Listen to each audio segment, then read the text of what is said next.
Jokanyo mar Lolio TV, akaw thuolo makende marwaki e chenro niendi mar ngima mwandu mabiro ni ngeso ka ngeso kama wagoye mbaka kotenre koda gi wechego mag ngimawa, chiemo monego bed ni wachamo, tuoche ma hinyo ngimawa, gik makelo gi, kaka onego bed ni igeng'o gi kaachiel kaka onego bed ni ithiedho gi. E studio ma kawuono niendi wan gi wende studio kaendi, nyadendi Betty Oduk Okundi ma en nutritionist kata gi dholuo wanyalo wacho ni jalony no e wechego mag migago, olimo odiochieng' ma kawuono e studio kaendi mondo mi wang'iye ni to gin kit chiemo magi monego bed ni wachamo kaka oganda mondo mi ngimawa kik hinyre. Amiye thuolo makende kaendi mondo mi embe owach nyinge kae to onyiswa ni to ang'o monego bed ni wachamo. Machiegni nyadendi Betty.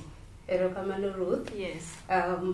Aduoko erokamano ahinya ne Lolio TV kuom rwaka kawuono mondo wawuoye weche ngima gi chiemo gi kaka onego wachiem. Kaka Ruth osenyiso uno, an iluonga ni Betty Oduk Okundi, an alony e weche mek thieth gi chiemo kata migago.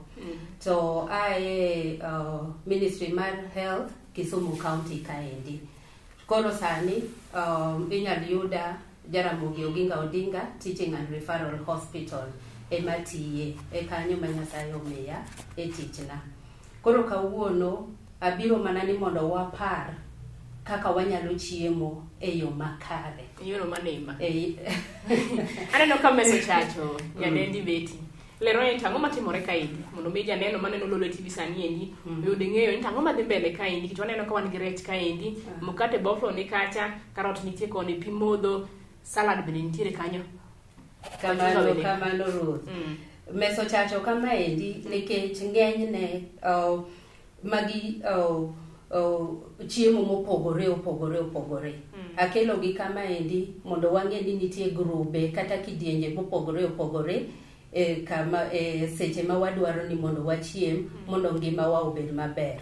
Omiyo kawuono wabiro wuoye e chiemo malong'o, ngima maber, ngima makare donge. Omiyo adwa nyisou ni wabedo gi grube moloyo 5 kata 5 ma nyaka ng'ato ka ng'ato seche duto kichiemo tikete sandi kaka koro sanda mating'o noni. Ineno? Koro group mar mokwongo ni en group mar chiemo mamedo wa nguvu, mamedo wateko, kaka carbohydrates. Omiyo carbohydrates gin mopogore. Kawuono ating'o mana mkate, ating'o rabuon, kendo ating'o oduma.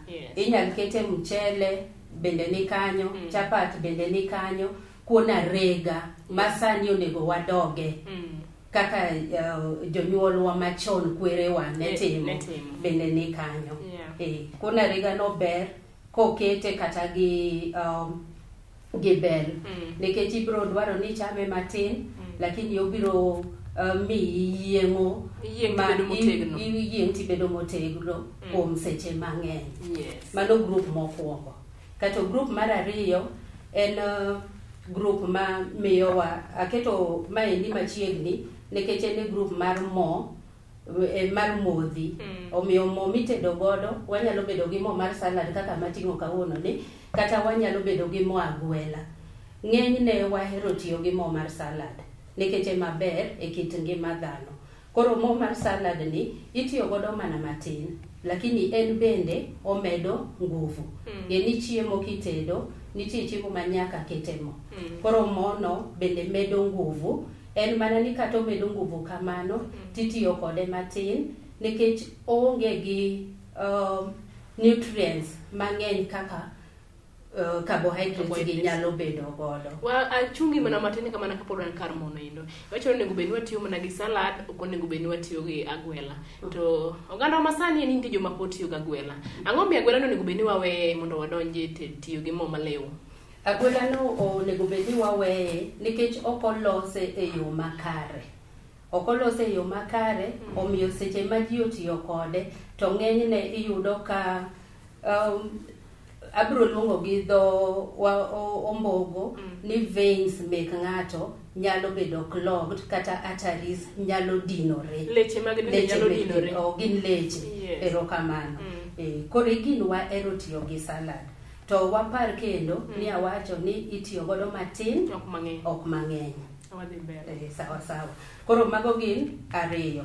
Kato group moro wan gi group ma waluongo ni magero del, proteins.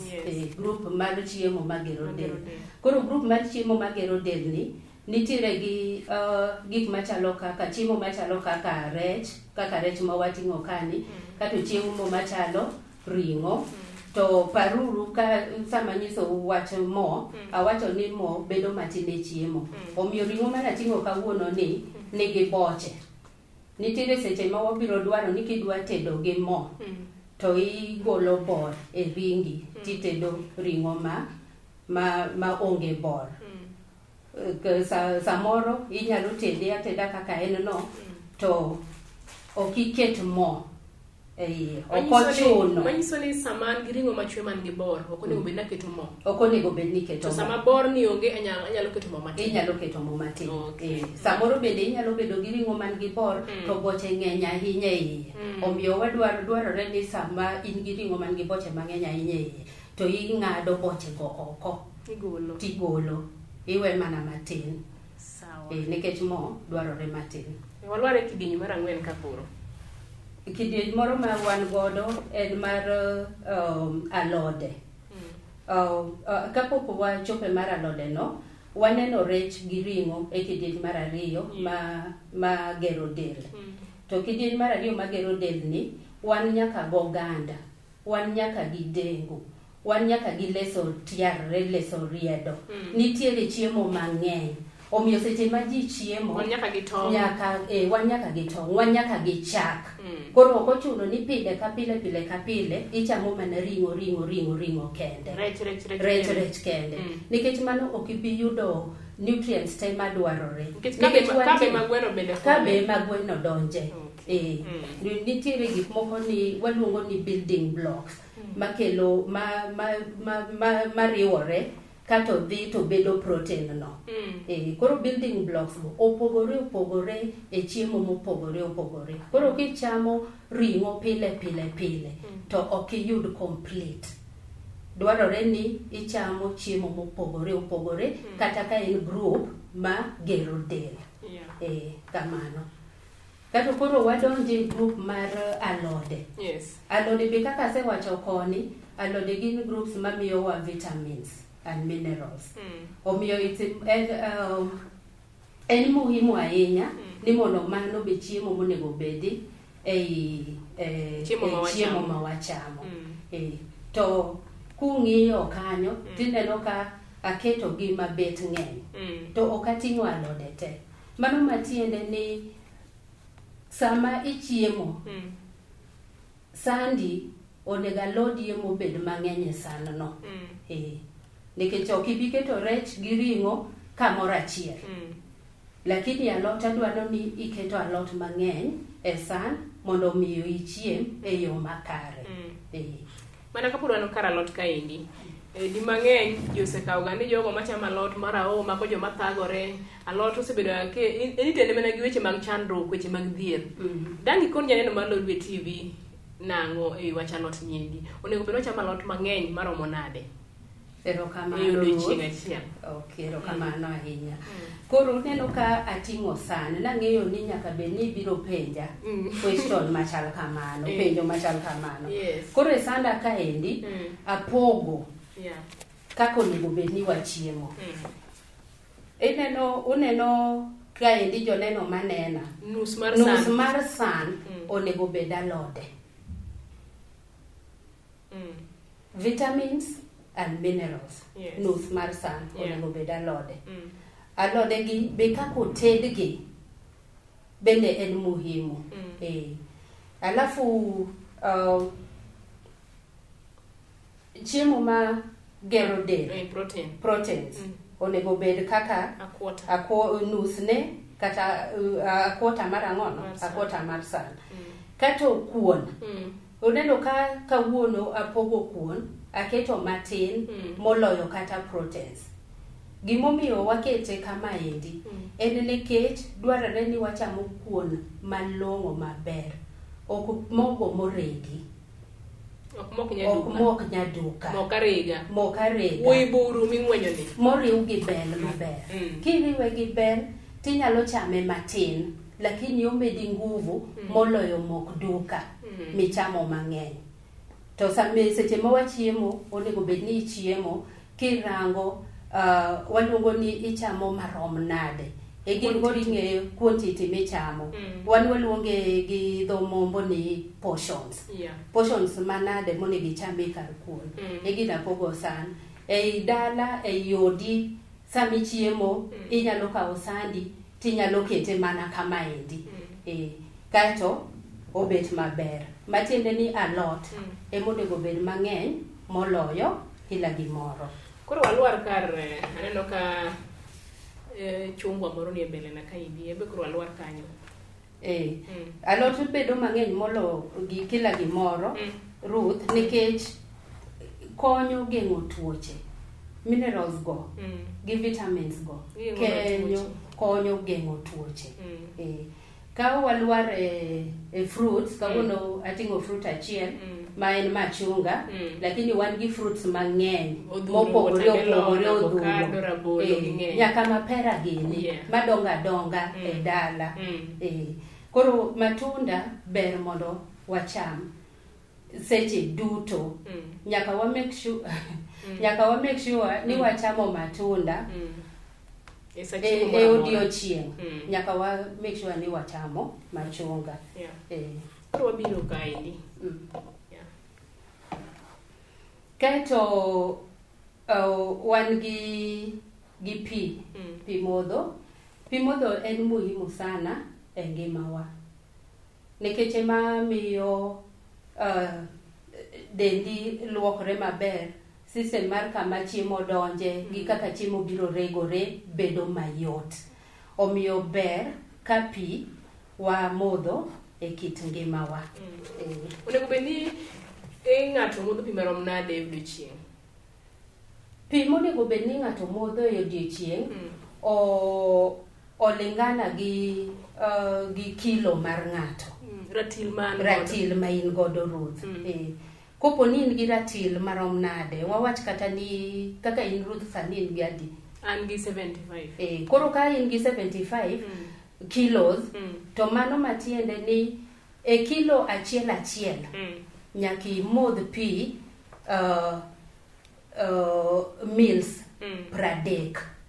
Omiyo odiochieng' achiel. E kilo achiel kachiel.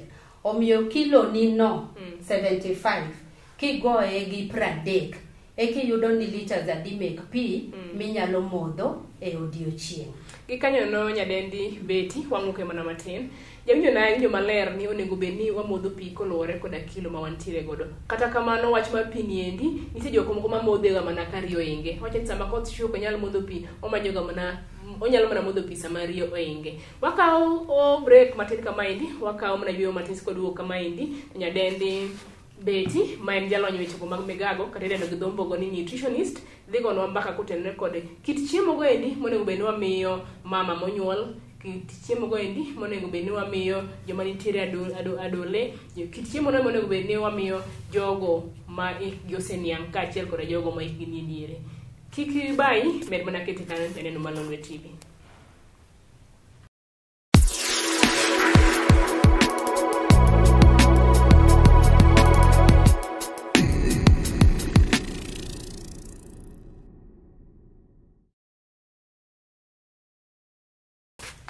Neja neno Malonwe TV, arwaki kendo nyadichiel to kawo yweyo, pura dhi mbele gi chenro niendi mar ngima mwandu. Kage lakseche giendi, pura ngi wende studio kaendi, nyadendi Betty Oduk Okundi, ma en jalony weche mag migago, kata kiero nyaluonge ni nutritionist. Wago mbaka mopogore kaendi, ng'eni an iluonga ni Ruth Ochungo, an jata chenro. Kapura dhi mbele mana kuma ne waweye godo nyadendi Betty. Ineno ka kar chiemo kaendi, wantiere gi kidieny mopogore. Nitiere chiemo monego bed ni samoro ng'ama miyo no mayach yudo. Gin chiemo mag monego bed ni ng'ama miyo mayach yudo, kata onego bed ni chiemo ready e odiochieng'. Erokamano Ruth. Yes. Miyo mayach onego bed ni chiemo kaka ji moko chiemo, lakini onego bed ni omedo waluongo ni meal achiel e odiochieng'. mano matiende ni ji mamoko onego chiem nade. Ji mamoko onego chiem didek meals madongo dongo, kato giketo snack moro e diere. Matiende ni ji moko onego bed ni chiemo dibich e odiochieng'. Miyo mayach onego bed ni chiemo diuchiel e odiochieng'. Matiende ni meal ma different modhi medore onego bed ni nigi chiemo magero del, nigi chiemo magero del, nigi chiemo mamedo teko, nigi chiemo mageng'o tuoche duto e iye. Kamano. Koro en obiro chiemo, obiro kawo snack 2 e odiochieng', to snack gi nyaka bed chiemo ma nutritious. Matiende ni onyalo madho kata nyuka maber. Mokete skari. Nyuka donge en snack. Onyalo bedo chiemo, onyalo bedo snack. To miyo mayach ok inyal keto ni madho nyuka kaka chiemo. Ni mano nyuka momadho ni mano kende momadho ni kato rito nyaka ang' sa 6 kore kochako chamo chiemo mamoro. Gokinyi onyalo bet maber, ocham kata nyoyo moro, omadhe gi nyuka no. Nikech wang'e ni nyoyo nitiere gi carbohydrate gi kaachiel koda protein. En gi mano ma medo teko kendo gero del. Then kachopo mbele kanyo to madhi nyuka moro. Karamo sa lunch to yudi kata kuon moro, galote bathe, gi ring'o moro, ato bede tong', pi modho bede kanyo, gi fruits. Donge? Mano kaka onego bed ni mama mayach chiemo. To miyo mosenyuol, man gi nyathi matin, miyo madhodho, gin onego bed ni gichiemo yo machalo nade? Miyo madhodho ng'e uru maber jothurwa ni miyo madhodho dwarore ni mondo chiemo omedre e dende maber. Matiende ni kaka ne wawacho ni miyo mayach medo mil 1 cha. Miyo madhodho koro biro medo mil 2. Matiende ni nyathine no dhodho nikech kanyo ema chak bende yudo chiemo, to nyathi bende yudo chagno man gi chiemo. To chiemo mochamo nyaka bed gi grube gi te. Nyaka bed gi mamedo nguvu, nyaka bed gi magero del, nyaka bed gi mageng'o tuoche. Nikech chage cha ema be biro miyo nyathi neni balanced diet ma en ochamo. Ka ok ochamo grup achiel, matiende ni nyathi bende dhi yudo rem moro e dende. To ok dwaher ni nyathino matin makore koa nyuol obed gi rem e dende. Onego bed ni obwongene tiyo maber, grow maber, nyithindo gi pod kore ka chako develop. Omiyo onego bed ni gichiemo maber. Iwacho maber ni miyo madhodho onego bed ni chiemo maber kendo cham balanced diet. Samo chamo chiemo gi endi. Ang'e ni kichiemo to linga ini chiemo ga chiemo to dhodha. Iyudo ka joma mine mang'eny sama gi senyuol kama endi, gimedo ga del. Debed ni chiemo ma gichamo mang'eny gi endi ema medo gi del. Koso onego bed ni kisechiemo to exercise bende gitimo. Nikech ibedo mama mosenyuol, nita nyuol wada nita konyora. Koro sana onego bed ni achiemo maber to ok otim exercise. Ma dangi wachiamo. Erokamano. Okotimore ako malong'o. Mano timre mang'eny. Dak ma wan godo, ji mang'eny ok tim gine orako kaka iwachono. To kila ng'ato onego bed ni timo orako. Seche mitimo orako no, eka waluongo ni metabolism mari bedo maber. Eka koro chiemo michamo bedo regore maber, bende donje del maber. Seche ma ok itimo orako, to chiemo ok bi regore maber e dendi, be ok bi tiyo maber e del. Mano ne waduto kendo ne miyo madhodho nyathi. Omiyo ng'eny mar chiemo wawacho ni onego bed ni ochiemo ding'eny e odiochieng', ok ni chiemo mang'eny e odiochieng'. Manyiso ni kiwango mochamo onego bed ni ochamo, ong'iyo ni portions mochamo go, ochamo kiwango marom nade.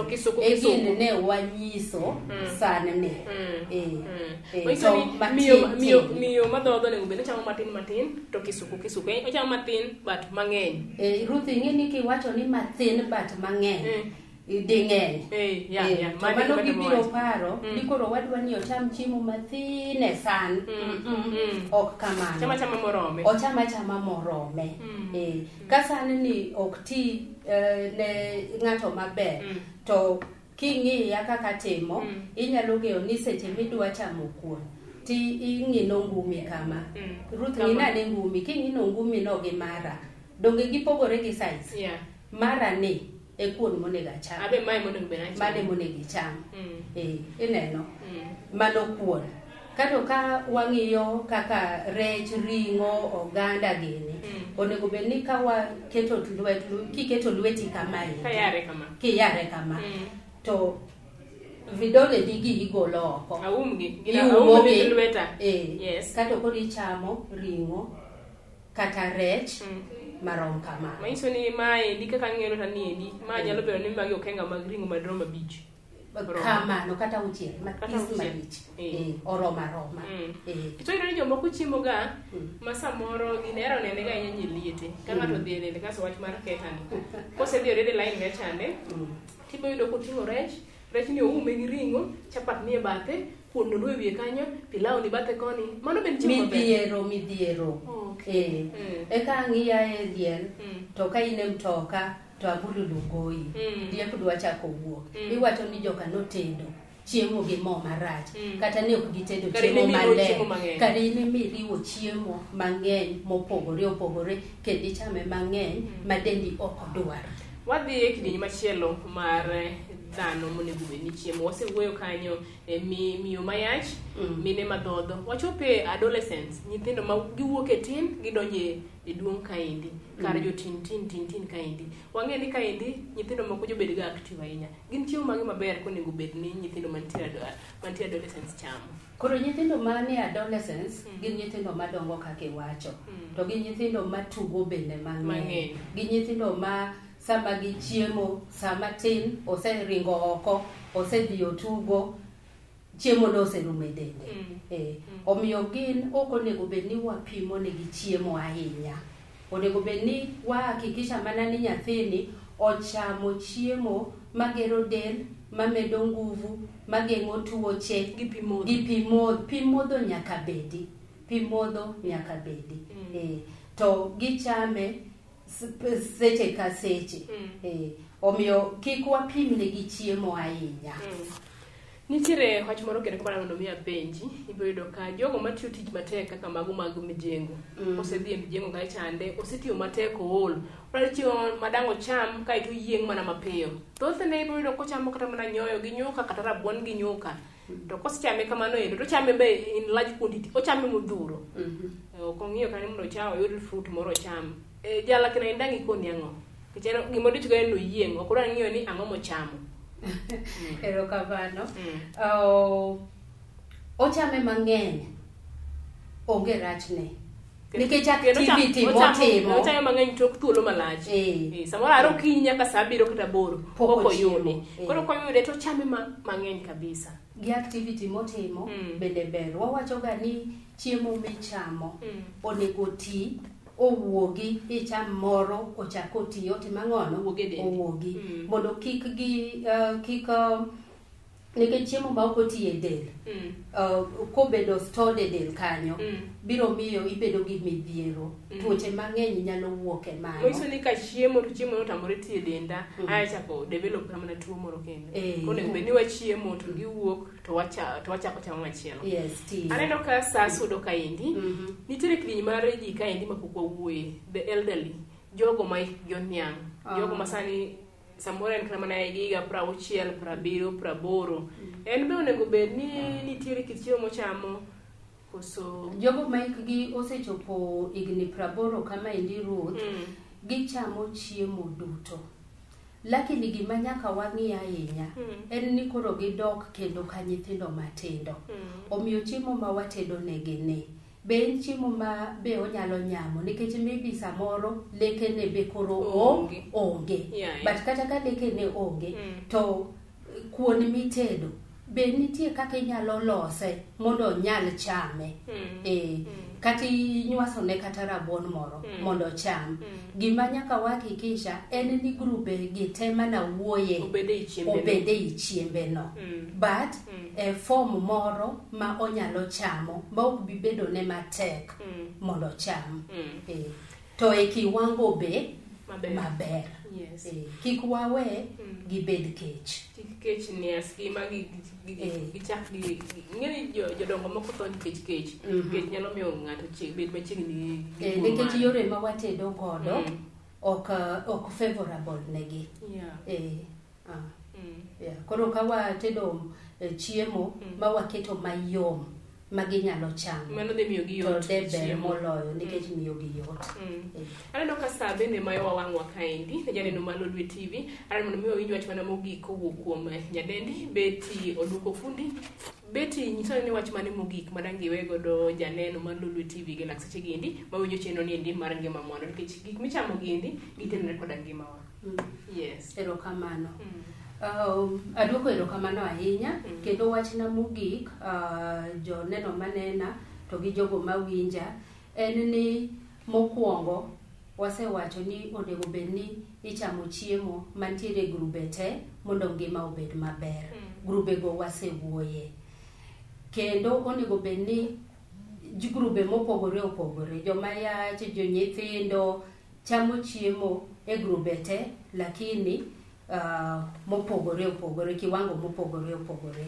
Onego bed ni ji ng'iyo kiwango magichamo e chiemo. Onego bed ni seche ma wachiemo bende okwa miss chiemo. Matiende ni ok onego bed ni ichiewo gokinyi in gi haraka okichamo breakfast ang nirit nyaka saa 6 kore kichiemo ok onego bed ni wa miss chiemo. Kasa chiemo romo onego bed ni wachiemo. Kasa chiemo romo onego bed ni wachiemo. Onego bed kendo ni ok wang'iew chiemo mosetede dukni. Walos chiemo e utewa mondo walos gi e yo makare. Mago gik moko 4. Onego bed ni kik ket pi obed maonge e kit ngimawa. Asewacho kanyo mokwongo kako negi inyalo ng'eyo ni pi marom nade minyalo dwaro chie. To kane ung'iya malong'o nuneno ka sama tin awuoyo kadiso pi matin kaka sane. Mano matiende ni ok onego bed ni iketo pi kaka wakete ne kato imodhe dichiel mang'eny ahinya. Onego bed ni modho matin ni odiochieng' mangima imodho mana pi hakikisha ni modho pi. Kore ka nyalo tiyo maber. Kimodhe mang'eny dichiel to ilaye oko. Onge gimotimo ni dendi. Kamano kaeto orako exercise cha be nyaka ng'ato tim. Nikech ema nasewacho ni biro miyo chiemo regore maber matiye del maber. Erokamano nyadendi Betty. Ang'eni sani endi janeno mar Lolwe TV piny tang'o miyo dak wago mbaka kotenore koda chiemo goendo monego bed ni nyithindo matindo chamo. Mano en story mabiro goyo odiochieng' machielo. Omiyo odiochieng' ma kawuono endi to mana ma wawuoyo ema wawuoye. Adwoko erokamano maduong' ne nyadendi Betty mano obiro e studio kaendi. Ok ang'e ni inyalo chiwo namba ni. Asewacho ni kidwa noyuda tiyuda Jaramogi Oginga Odinga Teaching and Referral Hospital Kisumu County ka. Unyalo yuda bende e namba simu ka in gi shida mora mora kuom chiemo kuom tuoche matinde obiro kaka kansa kaka diabetes kaka wanyalo nyisi yo maber minyalo chieme mondo manage tuoche makamago. Omiyo inyalo go sim e namba 0723856267. Kanyo ibiro yuda e malong'o. To wabiro make appointment kendo wabiro neni kendo ibiro yudo konyruok e kit ngima mari. Erokamano. Gikanyo ne jawinjona mae makela e giko mar chino niendi mar ngima mwandu mabiro ni ngeso ka ngeso kikelo kod Ruth Ochungo. Itudri kodwa kanyo e nembinwa mag SMS mantie TV kanyo. Inyalo yudo kata mana e YouTube channel maro ma en Lolwe TV kaachiel kod Facebook page maro bende en Lolwe TV. Adwoko erokamano ne iluongo ni camera crew kamoting'o kanyo Aduda, Calvin, kaachiel kod Alan to gi Cynthia kuom tich maber mutimo niendi. Oriti masani janeno Malone TV, watudre kendo week manyien, luonga ni Ruth Ochungo.